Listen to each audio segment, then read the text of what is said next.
Hi everyone, it's Miss Schumann again, and today we're going to be talking about safety in medication administration and error reduction.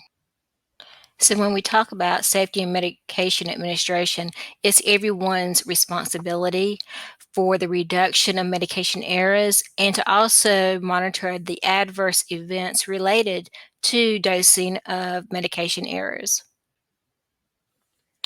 Causes of medication error. That's not the result of poor quality staff. Error-prone processes can be involved in the medication use system, and that can contribute to errors. And even know that excellent, well-trained, experienced practitioners can make medication errors. So when you graduate the nursing program and you take the NCLEX, when you pass NCLEX, that deems you safe by the state that you are capable of taking care of patients and administering medication. So when we talk about error-prone processes, we're talking about the misspelling of a word, the misplacement of a decimal, something like that that can cause an error, not identifying the patient properly. Those are things in the process that can cause an error. And like I said, even experienced practitioners can make a mistake. So yes, a doctor can be writing an order and the medication may come in 100 milligrams, and that may be a standard dose, but he may write 10 or 1,000 milligrams, and the nurse gives it. Well, that's an error on both of their parts. So you have to look at the system before you start to place judgment on just one person for a single error. So what are some of the causes of medication errors? Well, it can be the wrong IV fluid or the wrong medication, the incorrect dose, or even the IV rate, the wrong client, route, or time the medication's given, administration of an allergy-inducing medication, omission of a dose or given an extra dose, incorrect discontinuation of a medication or an IV fluid, inaccurate prescribing, and inadvertently giving a medication that has a similar name. So these are just some examples of medication errors that can occur. So it's really important that you always double check and triple check your medication, your dosage, your patient, your order. You have to be very diligent when it comes to the medication administration process. So if by chance a medication is given in error, the first thing you must do is observe the patient. Observe the patient. Take vital signs, but mostly you need to observe the patient because you have to have data to give to the physician whenever you call them because the patient has received medication in error. So know that oftentimes when a medication is given in error, harm may not come to the patient. So most medication errors do not result in patient harm. Some medication errors result in catastrophic harm or death. So you have high risk with high alert drugs. These drugs are highly toxic or drugs with narrow therapeutic range and have a high risk of causing devastating injury or death. So just to give you some examples, giving heparin. So heparin is one of those medications that you have to monitor closely for that therapeutic range. Giving too much heparin can be very devastating, can even cause the patient to bleed out and death. So you just have to really be mindful when you're giving a drug like heparin. Another medication that I've seen that resulted in a catastrophic harm, but it really resulted in death of the patient, was IVP medication. The patient went down to have a radiology procedure, and they ended up having an allergic reaction to some dye that was given that caused them to go into cardiac arrest, and that resulted in their death. But just know that there are some medications that have that potential to cause death or injury. But for the most part, medication errors do not result in patient harm. So, patient safety efforts are in place to decrease medication errors. So, we have to be aware of those high alert medications. There are certain abbreviations that are prone to cause error. There are also some symbols and dose designations, such as your commas and decimals. There are also some very confusing drug names. So they may sound alike, but they're not spelled alike. So we look at those type of things when we're given medication and make sure that we have the correct medication at all times. So when we talk about high alert medications, and these are medications that can cause significant patient harm, fentanyl, which is a narcotic, an opioid, is one of those high alert medications. So whenever you administer fentanyl, it's your responsibility to know if you're giving it IV, how fast you're going to push it.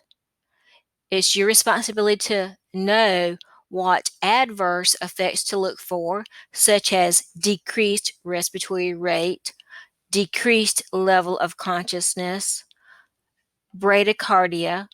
What are you going to look for when you are administering this medication? What is an adverse effect that may be signs that your patient is experiencing harm from this dosage administration? So the next few slides that you're going to see are just some examples of error-prone abbreviations, symbols, and dose designations, such as do not use trailing zeros. Always put a 0 in front of the decimal, as you see here with the right 0.3 milligrams. Do not put a period after abbreviations or a comma. That can cause an error. Be sure to write out micrograms or write out mcg, and use milliliter instead of cc because that can easily be confused. Whenever you're writing something like heparin, make sure that you're writing it correctly. Put your comma in there so that you have a designation of that 5,000, you actually know it.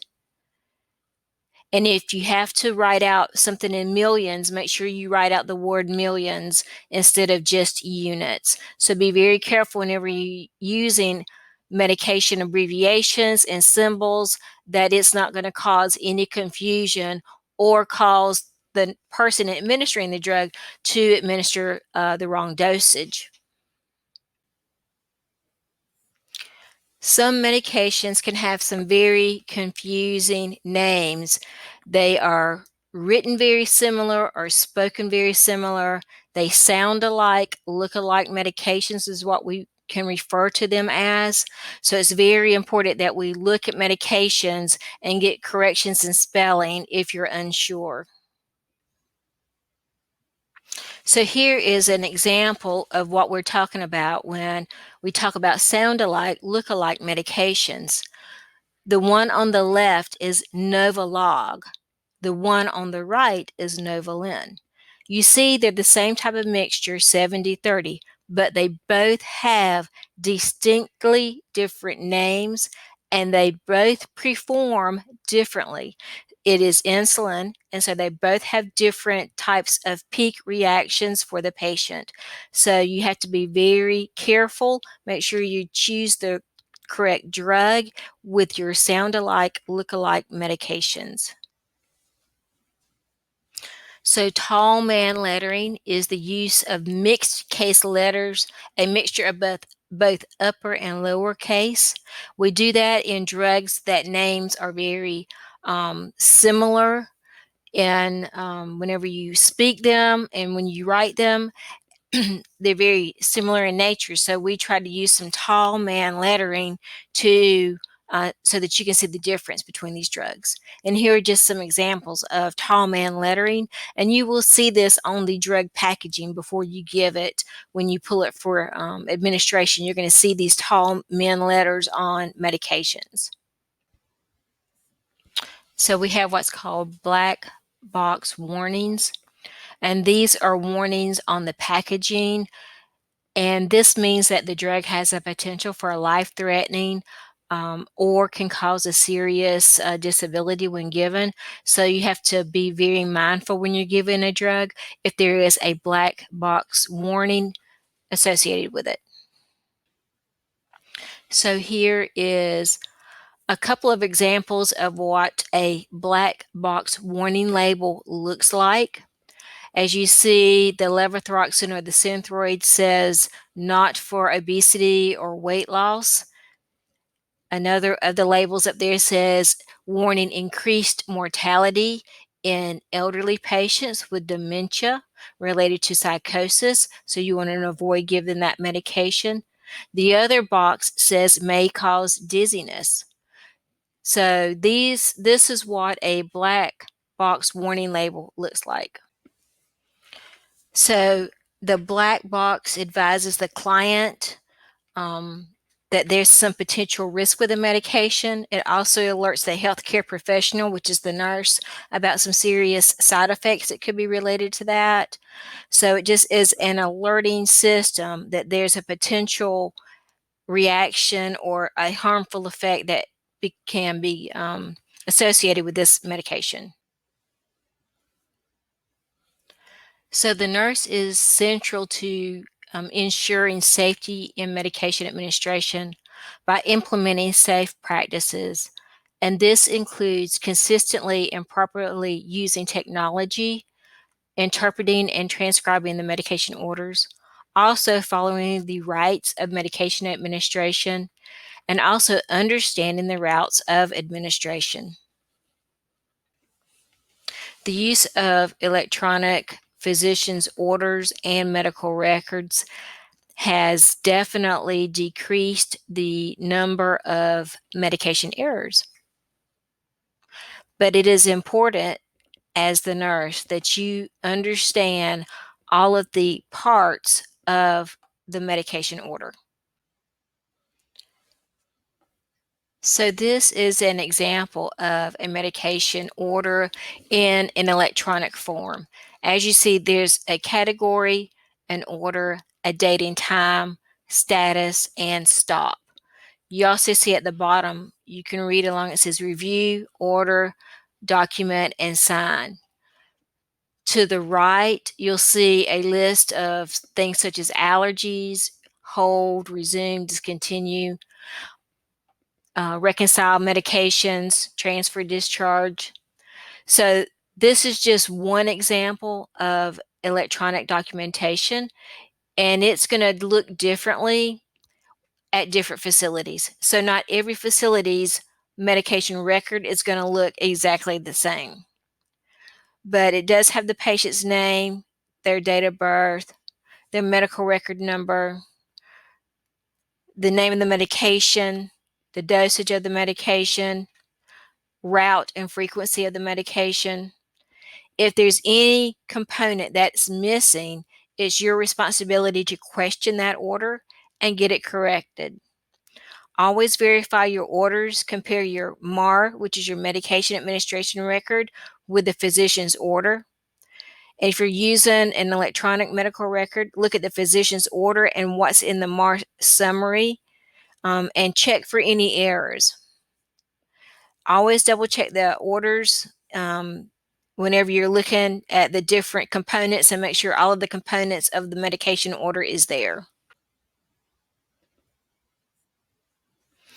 So as you see, the nurses are going to have a lot of responsibility. As the nurse, it's your responsibility to know the laws of the state in which you live. You have to know the facility policy for medication administration. You have to know how to prepare, administer the medication, and what response you're looking for. You have to keep up to date on the knowledge of the medications that you're given. You have to maintain skills and competencies, and you have to know if a medication is prescribed accurately. So once you give medications frequently, you learn some of their routine or standard doses, so it becomes a little more easier for you to see when something's abnormally written in the physician's order. But these are just some things that the nurse has to be responsible for. As nurses, we're also responsible for the safeguarding and storing of medications. We also have to follow the legal mandates when administering controlled substances, and I'm talking about narcotics and opioids. You are responsible for accurate dose calculation. When in doubt, get another nurse to check a calculation behind you, especially if it is a medication that has potential to cause great harm to your patient. You also have to know and understand the responsibilities of the other members of the healthcare team as well, such as the pharmacy tech. What is the pharmacy tech's responsibility? Or their responsibility may be putting the correct medication into the correct drawer in the medication cabinet. So it's easy to put the wrong medication in the wrong drawer. When you get to the hospital or to the nursing home and you see how medications are laid out in these drawers, you can see how easy it would be to make a medication error. So, yes, we have to know that who's part of our healthcare team: the pharmacist, the pharmacy tech, the physician, the nurse who's given the medication, the secretary who's taking the orders off. We have to know everyone's responsibility and what role they play whenever we are given medications. There are 10 rights of medication administration: the right patient, right dose, right route, right time, right drug, right documentation, right education, right to refuse, right data collection, and right evaluation.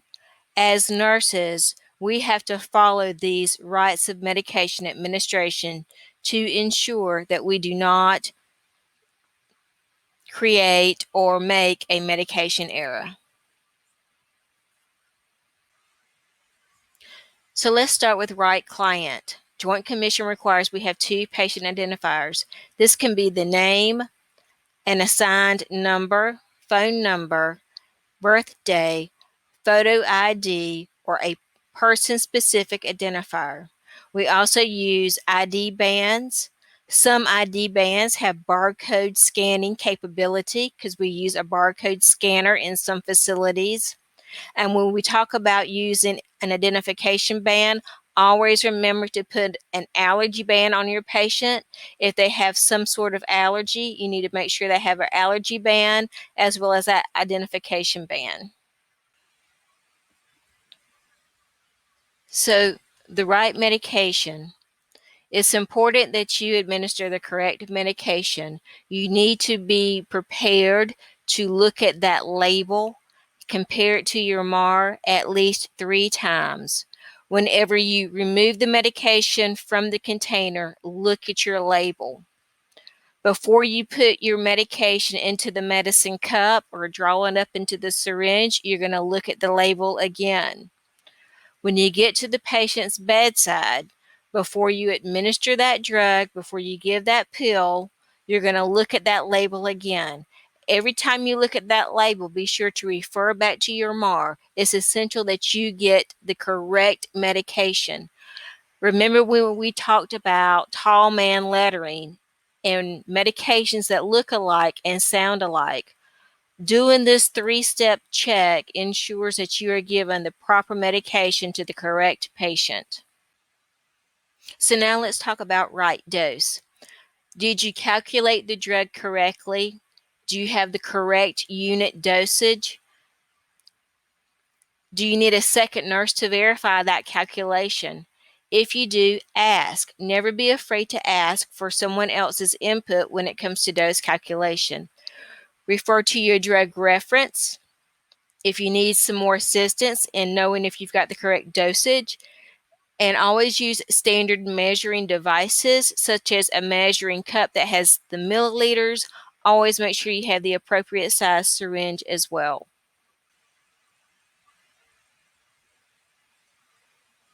Right time.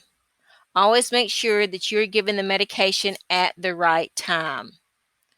When you're in the hospital and you're in practice on the floor, you have an hour before or an hour after to give medications before the scheduled time. However, on NCLEX, when you take your NCLEX or any form of testing, they give you a 30-minute schedule, 30 minutes before and 30 minutes after to give your medication. That's per NCLEX standards. So make sure that the medication, if it's given at 9 a.m., that's what time you give it. If it's given at 2 p.m., that's what time you give it. Always look and see what time the medication is needed. If it is a stat medication or a give now medication, that means that you need to stop whatever you're doing and give that patient that medication at that time. So now we're going to talk about the correct route, the right route. Select the correct preparation for the route prescribed. If you have a sublingual medication prescribed, that has to be given sublingual. A sublingual medication cannot be swallowed, nor can it be crushed and placed through a feeding tube. Always use different syringes for your enteral or parenteral medications. That's your tube feedings or your IV and IM medications. Know the scope of practice for the practical nurse outlined in the State Nurse Practice Act regarding specific classifications of medications and routes of administration. For instance, in the state of Georgia, LPNs do not give IV conscious sedation, and this includes medications such as IV Versed or fentanyl during a conscious sedation procedure, such as a colonoscopy or a bronchoscopy. Know how to administer medication safely and correctly. So it's up to you as the nurse to look at your drug reference to know how fast you're going to push that IV medication. You're going to also have to make sure that you understand if you can give that medication PO with food or not. So whenever you know the route that you're going to administer it, you also have to know those additional information as well. Rights 6 and 7, right documentation and right client education. With right documentation, it's important that you are documenting that you're giving the patient pain medication, the location of the pain, the intensity of the pain, the quality of the pain, the patient's follow-up response after they have received their pain medication. You're going to go back and reevaluate them in maybe 30 minutes and find out what their pain level is then, and you have to document that response. Right client education, that has to be individual to that specific client. They need to know the name of the medication that they're going to take, the purpose of the medication. For example, are they taking it for their blood pressure? Are they taking it for their heart rate? Are they taking it for an infection? You're also going to explain to the patient the expectations. They need to know that this is going to bring down your blood pressure. This is going to slow down your heart rate. This is going to clear up that infection you have in your chest, that pneumonia. It's going to get rid of that. How to take the medication. Can they take the medication with food? Is it required on an empty stomach? Is it an injection? Do they need to rotate those injection sites? Explain to the patient how they're going to take it. And then what to report. Are there any certain side effects or adverse reactions that you want the patient to report? This is all part of the client education.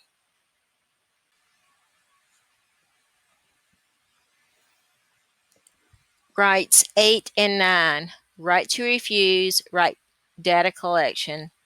So you have to respect a patient's right to refuse to take a medication. But as the nurse, it's your responsibility to explain the consequences of failure to take that medication.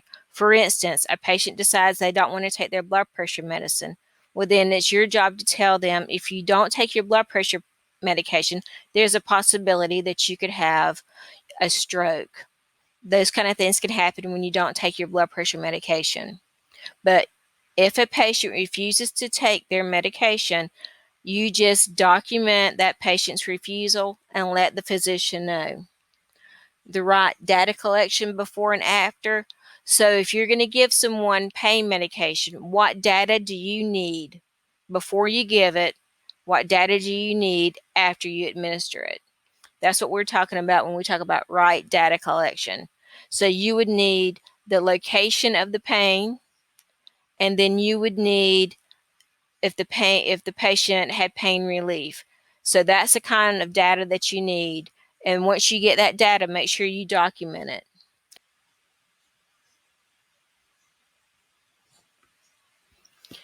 And last is 10, right evaluation.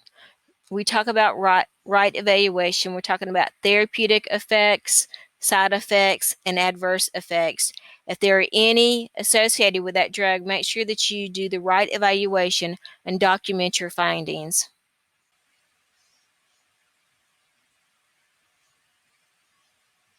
This is just a table that shows the route of administration and drug administration, PO, buccal, sublingual, and then you have your injection sites. So this is just a quick, brief table showing that information.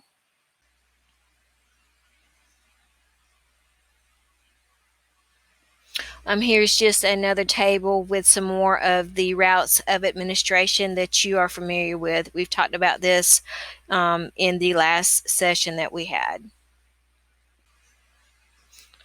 So there's a lot of information that's included in a drug label. The name, strength and form of the medication, the route, any of those alert and warnings, those black box warning labels, whether it's a single dose or a multiple use dose vial, storage information. Does this have to be stored in the refrigerator or can it be at room temperature? Also, the manufacturer and the lot number of the medication. So this is an example of a prescription and what you may see on a prescription, like on a bottle. You see the physician's name, the pharmacy where it was filled, the number of tablets dispensed, the name of the drug, the frequency, the route of administration. You also see a barcode on the side there that can be used. So there's just a lot of components in a prescription label. So there are several different ways that a medication prescription and or order can be written. So you have a routine or standard order. This would be something that the patient takes on a daily basis. For example, they may take their insulin every day on a daily basis. So it's ordered routine or standard. You have a single or one-time dose medication, which could be a now administration of a medication, or the doctor may just write one-time dose. Stat means right now. Doesn't mean an hour from now. It means right now. You have to drop whatever you're doing to give that stat medication. PRN means as needed, and it's given on a frequency. For example, Tylenol 650 milligrams given every 6 hours for temperature greater than 102.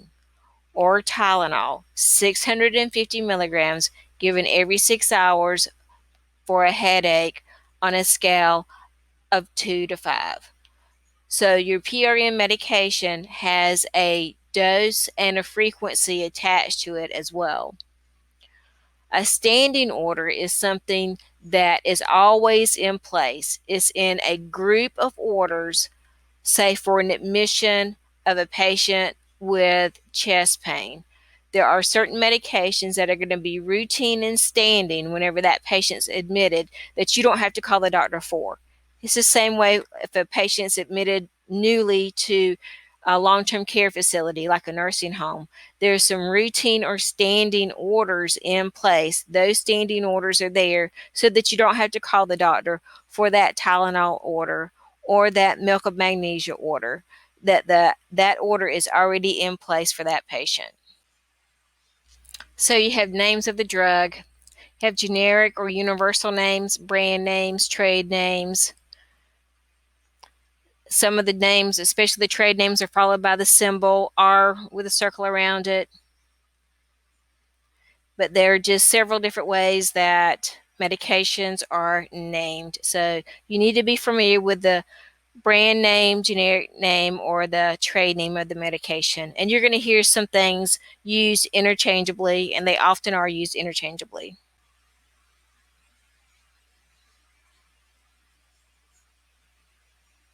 So the dosage strength is made up of two parts. You have the strength of the medication with the unit of measure, the number of capsules, tablets, or milliliters, etc., whether it's a solid, oral form, or the specific volume of a liquid that contains the strength of the medication. You'll see all this on the label for the drug, and that's the drug strength.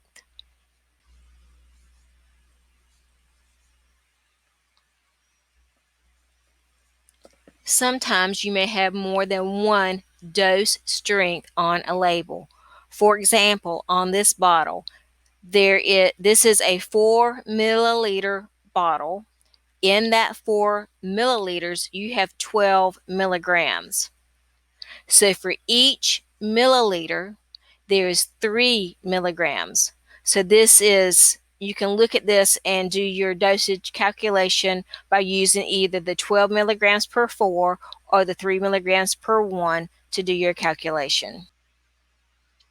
So when we talk about dosage administration, there may be some wording that you're going to see, such as usual dose, dosage as and use, indication and use, dosage and administration, etc. So usual dosage, it indicates the typical dose that is normally prescribed to treat a particular disorder or disease.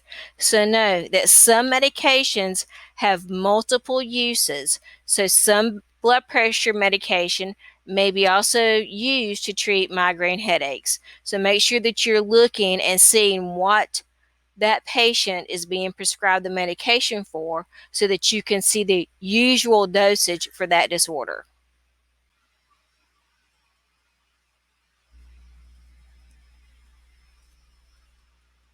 So know that the route of administration is written in various places on the drug label. So you may have to do a little bit of searching on the label to find where the route of administration is written.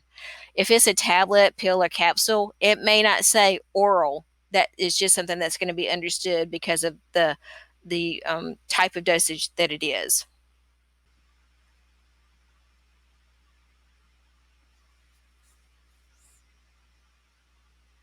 So take, for instance, this drug label. This medication can be given subcutaneously, IM, or IV. So you have 3 routes of administration on this drug label. So we have already talked about the black box warning. Always know that you can look at the manufacturer's insert for further information about the black box warning.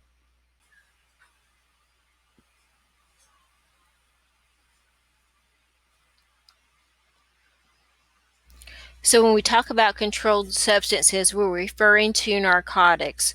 So with narcotics, you have an ingoing and outgoing shift of nurses. They have to count the number of narcotics that are available to them, whether it's in the narcotic box or in the AccuDose, but that has to be counted at the beginning of it and the end of each shift. If there's any discrepancy with the count, if the count is off, then all of the staff has to be, pull all the staff together and you try to resolve the problem and see if you can find, well, maybe someone just missed signing out the dose or they didn't sign it out correctly, and you can resolve it pretty quickly that way. If you find a broken vial or damaged vial, you need to notify the pharmacy immediately. If it's during the night, you have to notify the supervisor. If there's a broken vial of morphine or fentanyl in the cart, because that needs to be accounted for correctly. If you were going to give half of a narcotic, you need to have another nurse has to witness the disposal of that unused narcotic, whether it's down the sink or in the sharps container, but you have to have a witness to that unused narcotic and the disposal of that. So while we're talking about narcotics, we also need to address drug classifications or categories that are safe in pregnancy. So the drugs rate from A to X. Know that X are the most harmful drugs and they should not be taken during pregnancy due to the fetal abnormalities that they can cause, while your A drugs are very safe and a pregnant woman can take them without any difficulty. So for a controlled substance, you see the C with the 2 in the center of it there, the Roman numeral 2 by the morphine. This is your category and your class. This is what it looks like on the label. Single versus multi-dose medications. So on the vial, it will say single or multi-use. Once you have that single-use medication, you're going to withdraw the amount that you need to give. Once you do that, you have to discard that medication. As you see with this vial of adenosine, this is a single dose medication. So you may only give 3. So here is an example of a multi-dose vial. So when you have a multi-dose vial, it may contain a preservative. With a multi-dose vial, you can give more than 1 dose out of that. But you need to make sure that you label it with the date, time that you opened it so that you know how long it can stay open. Because some medications may be able to be accessed for 1 week or 30 days or even 24 hours. So you have to be mindful of how long that medication can stay open. Storage and expiration date are often on your label. So for example, on this one, it says discard unused portion after 2 weeks. And you see it can be stored in the powder form below 86 degrees. So that information you'll find on your label. Some other information you may find may be wording such as total amount, which could be tablets or milliliters. You may also see the lot number, which you have to document the lot number. If you're giving something like a flu vaccine or pneumonia vaccine, you have to document that lot number. And that can be found on the label as well.